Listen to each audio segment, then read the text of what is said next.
Namaste, Masters. In today's session, we will briefly understand the deeper meaning of Namaste and also how we create blockages within ourselves. We will also understand briefly what is meditation, what is separation consciousness, and unity consciousness. By understanding all these things, it will help us to heal ourselves and lead a much more happy life. So, all of us are familiar with the greeting Namaste, how we greet each other. Our masters and the rishis have created so many customs for us to follow so that it can be a guidance for us in our daily life. So, before we start, let us connect with whichever god or guru we feel very close to. Let us connect to their energies and receive the blessings from them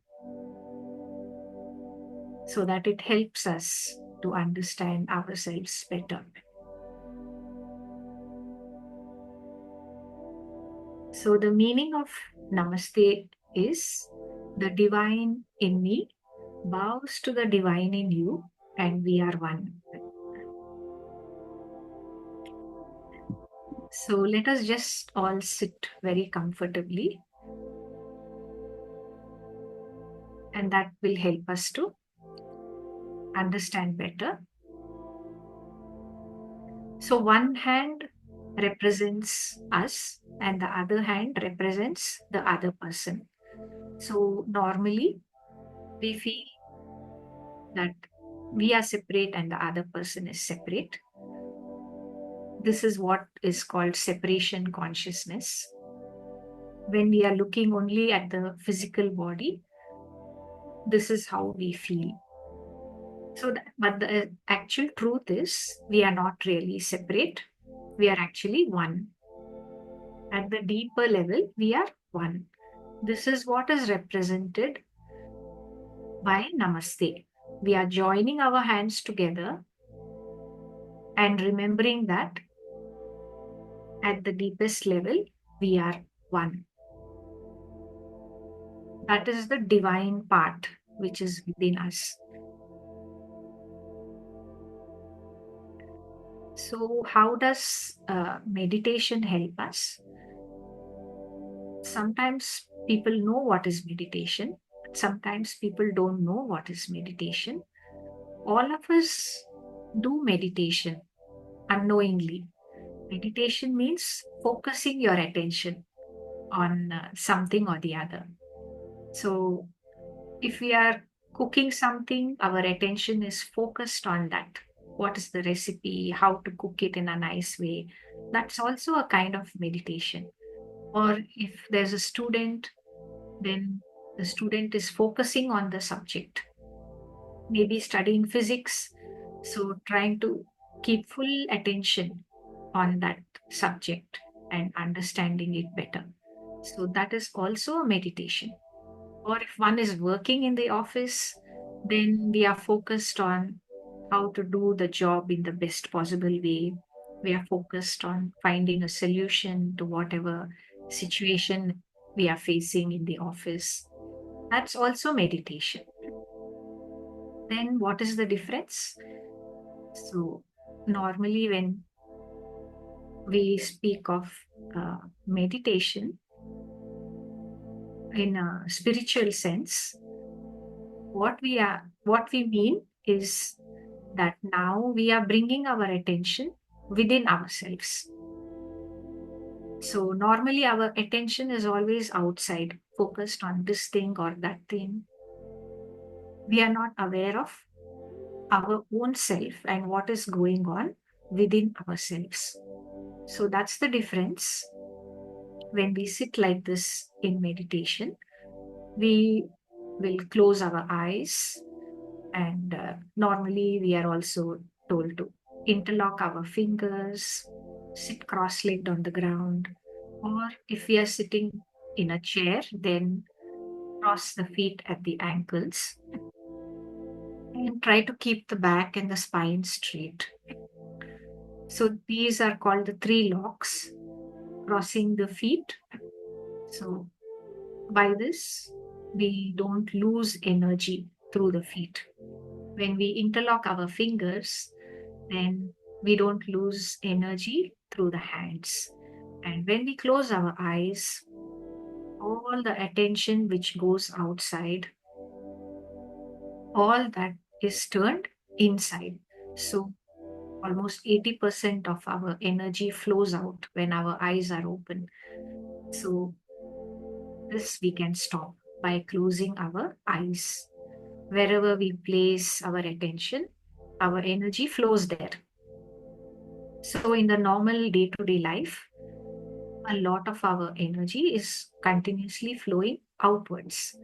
That's why at the end of the day, we feel exhausted and tired out. And we feel that we have to sleep and take rest so that we can again receive energy and refresh ourselves. Then what happens in meditation? We close our eyes and withdraw all our attention from outside, turn it inside within ourselves. So when we do this, we get connected to the divine energy source, the universal energies, or the cosmic consciousness. People call it by different names, but it all refers to the same thing. We get connected to the universal source of energy or prana shakti. When we receive more and more of this energy, that gathers inside us. It fills up into our body and aura, and our consciousness, our awareness goes on expanding. So when our attention is focused inwards, then we become aware of what all is going on within us. What is the state of the body? How does it feels from inside? What about our emotions? How does it feel right now? And what about our thoughts, our mind? What is going on in the mind right now? What kind of thoughts? How does it feel in the mind? We become aware of all this. When our attention is outside, then we are mostly unaware of all this. So we don't know whether what we are doing or saying, whether it's right or not, whether it's helpful to us or not. We are not aware of it.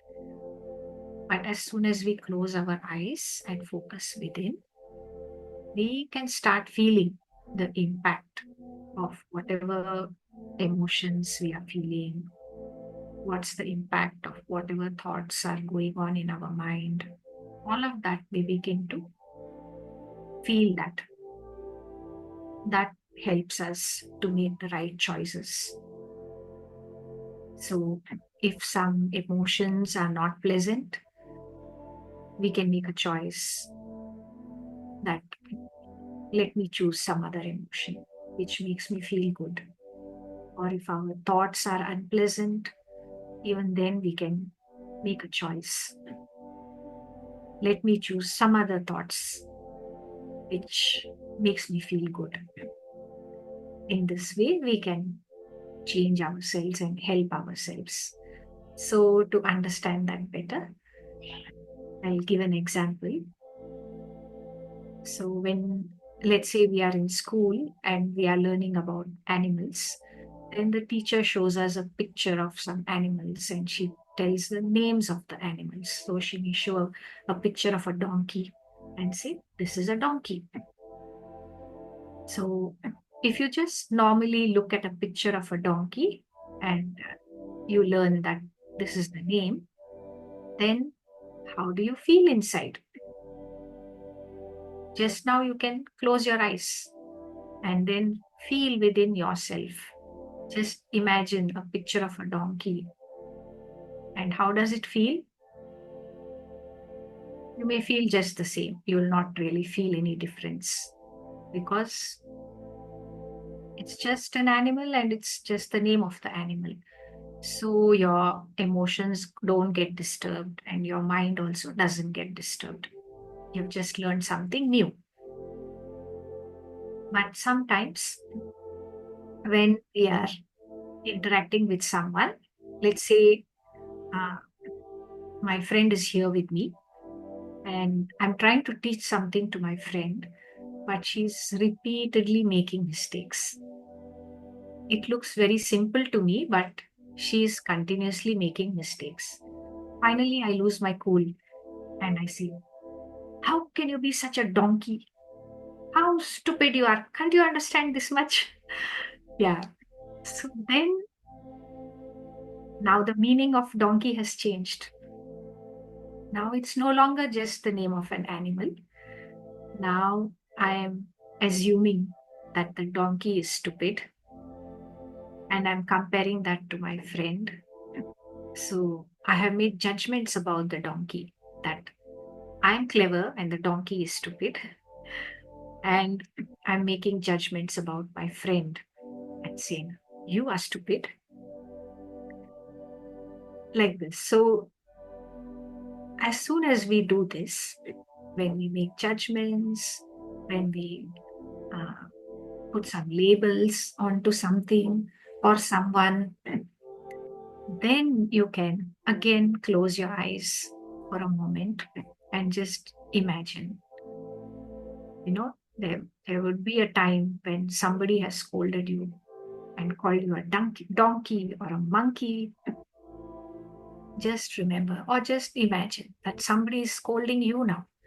How can you be such a donkey? Don't you have any sense? So then how does it feel? Now you observe. There'll be a difference. Your emotions will get disturbed. You will feel sad. How can you call me stupid? I'm not stupid. I'm just trying to learn. Mentally also you will feel disturbed.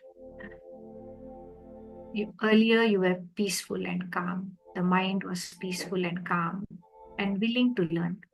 But now the mind is disturbed because somebody is judging you. And your body also will be feeling uncomfortable. Nobody likes to be scolded and called names. So, on all levels, we can immediately feel the difference. We can feel the disturbance. So, this remains within our body, emotions, and mind as a disturbance, as a blockage.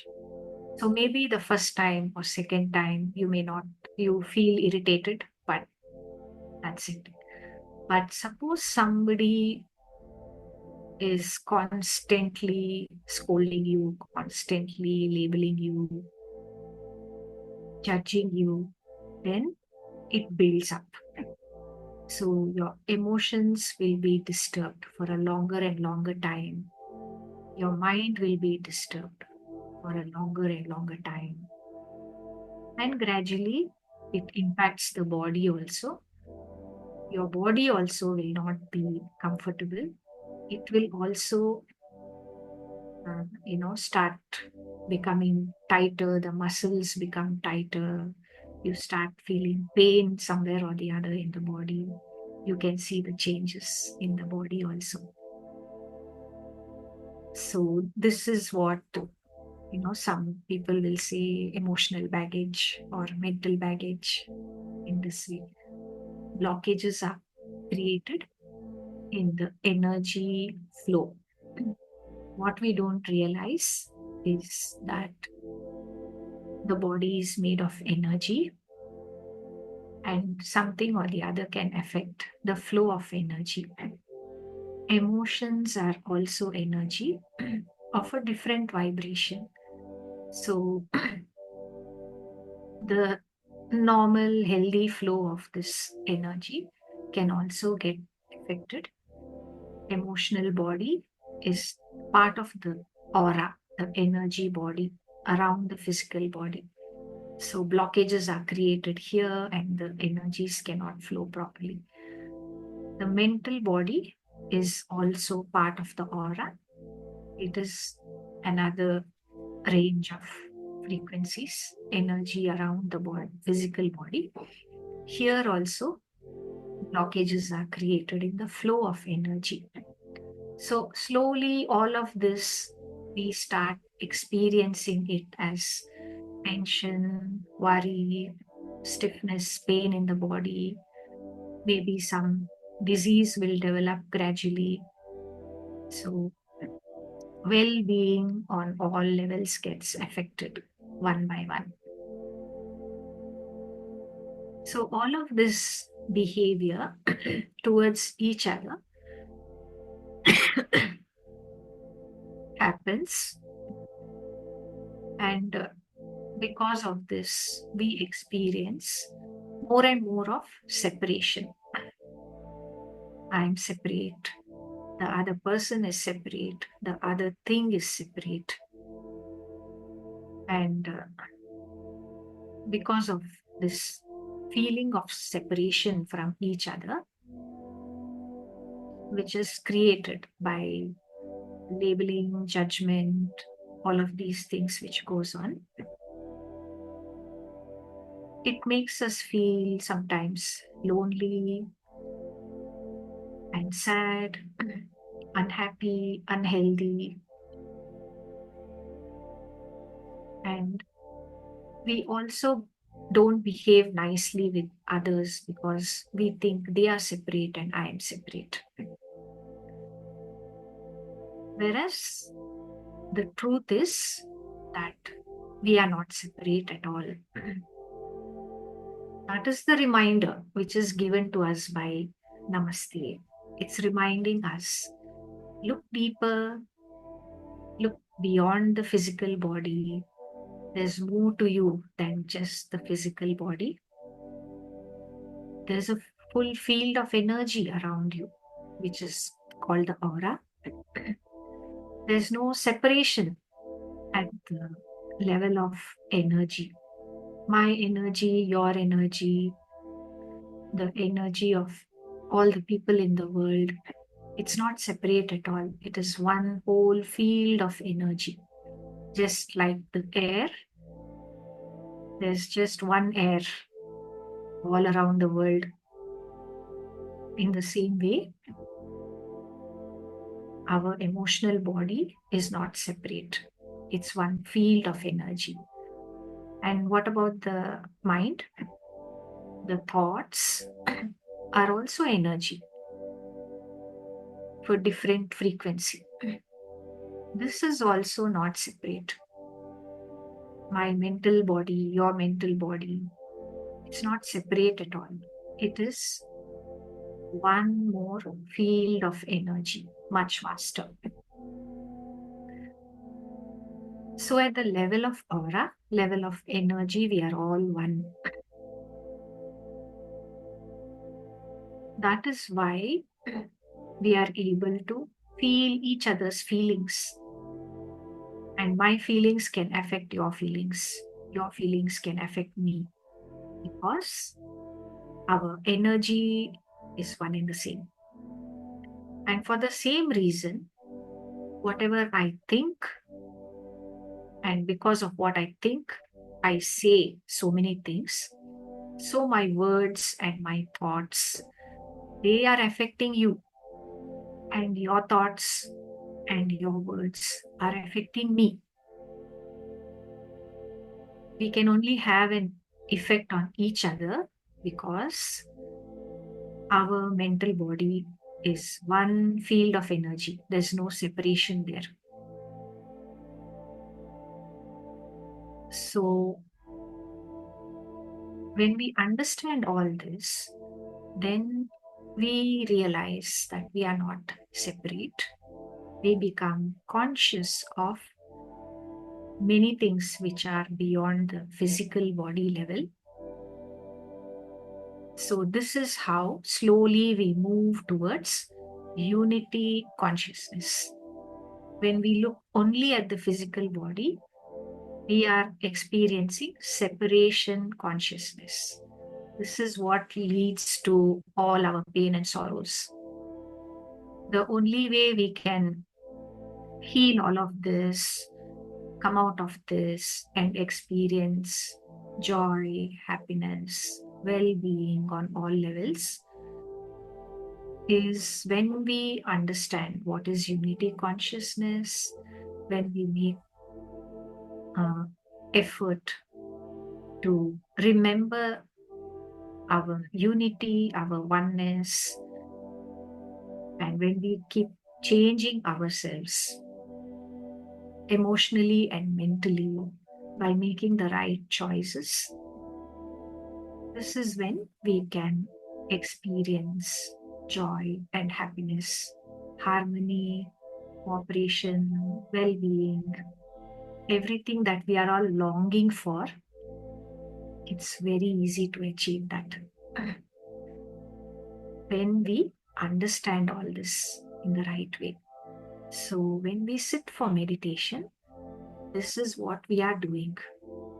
We are understanding better and better day by day where we are going wrong, how the emotions are affecting us. If we don't look at our emotions, it may be the whole range of it that we experience daily. Few moments of sadness, a few moments of sorrow, few moments of anger, few moments of irritation, some confusion, and some happiness, some harmony, some peacefulness, calmness, some joy, all of it we are experiencing. Only if we observe all of this, we will be able to make the right choice. Should I hold on to this emotion? Should I hold on to this energy? Or should I allow it to flow? We can make the right choice. As soon as we make the right choice, we will experience more and more of joy and happiness. Similarly, mentally, only when we close our eyes and observe what kinds of thoughts are flowing continuously, then we will be able to differentiate which kind of thought is disturbing my peace and calm, which kind of thought and beliefs are helping me to feel peaceful, calm, happy. Then we can make the right choice. Should I allow such thoughts to continue? Can I change my thoughts? And as soon as I change my thoughts, uh, don't I feel so much better? In this way, we can take charge of our own life. We can change our life if we make the right effort with the right understanding. Then it becomes easy and it doesn't seem difficult. Yeah. So I hope that is clear. So in the future sessions, we can actually go and try it out. We can sit with our emotions and watch what kind of emotions we are feeling now, and we can actually do it. Let go of unnecessary emotions and choose something which makes us happy. Similarly, we can observe what's going on in our mind, what kind of beliefs, uh, you know, I have, and we can choose again, let go of what is not useful to us, and choose the right thoughts and beliefs which will make us experience more and more happiness. And this will naturally get reflected in the body, physical body, as good health. Yeah. So, namaste, everyone. Thank you so very much for joining us today. And I hope that you will join us again for the next session.